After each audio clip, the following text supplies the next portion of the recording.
Welcome to the deep dive. Today we're plunging into some really insightful notes from Laura, a 42-year-old listener. She's navigating some pretty intense midlife crossroads. Yeah, her reflections are quite powerful, I think. They offer this lens into challenges that, well, a lot of us face, maybe even you listening. Mm-hmm. So, our mission here really is to pull out the universal insights from Laura's personal story. Mm. We'll look at, the struggles with career shifts, relationship dynamics changing, and that deeper search for purpose, especially when life doesn't quite follow the script we expected. Okay, let's pull back the curtain a bit on Laura's situation then. She's grappling with being laid off for the third time. The third time, yeah. And the complexities of a significant relationship plus this deep personal quest for meaning. Right. Her notes mention feeling in a weird state of mind, and it seems like it's more than just the job loss itself. It's like a recurring thing. Absolutely. It's a pattern. Mm-hmm. She works in fashion, describes herself as driven, creative, someone who always goes above and beyond. But despite performing well, she gets let go. Reasons like tariffs or, business restructuring. Yeah. External stuff. Right, outside her control. Exactly. And this experience being repeated of feeling completely disposable, no matter how talented she is, that really highlights a modern career issue, doesn't it? Yeah, that precarity, tying your identity so closely to your job. And then having external markets basically dictate your value. It's a real blow to self-worth instead of relying on, maybe, internal validation. That feeling of being disposable must be incredibly frustrating. She talks about this cycle. She gets laid off, vows she'll start an online business this time, and finds herself back in corporate. For the paycheck, the perceived safety, I guess. Right, the stability. She says she wants variety, thrives on wearing many hats, but the 9-to-5 pull is strong. And now, at 42, having to start over again, especially without a partner's financial backup, that adds huge pressure. It does. So is this cycle like a failure to commit to her own thing, or is it just smart, maybe? Recalibrating in uncertain times? Well, it's often a complex mix, isn't it? It's not just about the money. It speaks to that ongoing challenge of aligning what you feel is your purpose with, the practical day-to-day realities, especially when old paths seem blocked.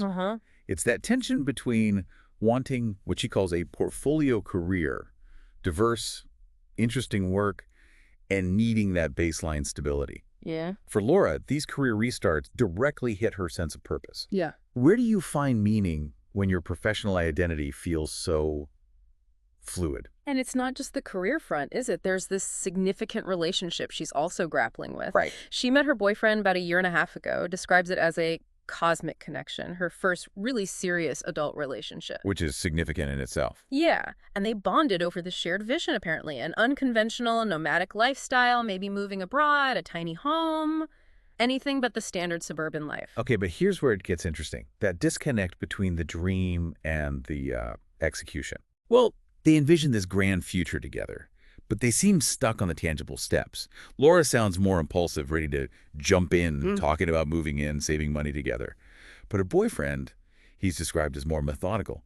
He avoids those concrete discussions. And apparently doesn't even really explain why he hesitates. It's not just about stupid little mundane things, as she puts it. Sounds a bit like... Well, it sounds like a classic demonstration of anxious avoidant attachment styles playing out. Ah, okay. She actually mentions that. She acknowledges her anxious personality and his avoidant one.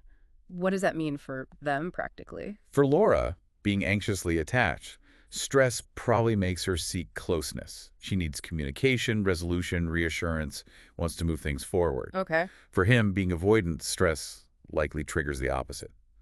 A need for space, withdrawal, pulling back. Oh, wow. So you get this frustrating push-pull cycle. Her attempts to connect and resolve things might inadvertently push him further away. Which leads to feeling like they're dragging each other down instead of building up. Exactly. It sounds like it's gotten pretty tense. They even had a breakup conversation. Yeah. And we're, 2 days into no contact when she wrote this? Yeah. It really sounds like they're trying to build on a foundation of maybe, which is shaky. You're shaky. Laura sees this huge potential, but she's questioning if the love is actually enough to overcome the constant arguing and stress.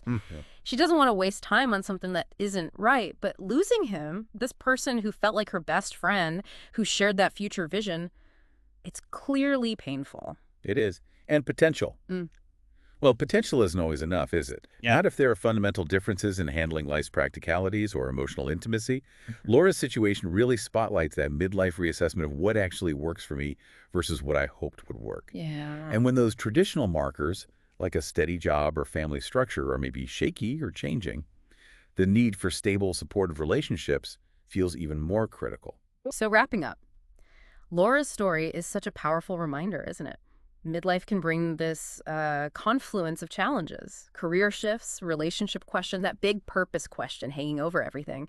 She talks about feeling stuck in a bubble, just watching her life. That feeling resonates, I think, far beyond her specific details. And her question, what is it that gives me passion, gives me joy anymore? Yeah, That's universal. it really is. And this desire she mentions for a safe community, a space to just share feelings, it points to that fundamental human need for support, especially during transitions. Laura feels like she's dealing with a double whammy, single and unemployed at 42, while seeing friends maybe more settled. She wants to find others, maybe in their early 40s, who are also kind of starting over, to lean on each other, find tools just to get motivated in the morning. Yeah, that honesty about craving a push or a sign, it makes you think, doesn't it? When you find yourself at a crossroads like this, where do you look for momentum? Or how do you go about creating that support network if it isn't already there? Good questions to ponder. What insight from Laura's journey really stands out most for you today? Something to think about. Thanks for diving deep with us.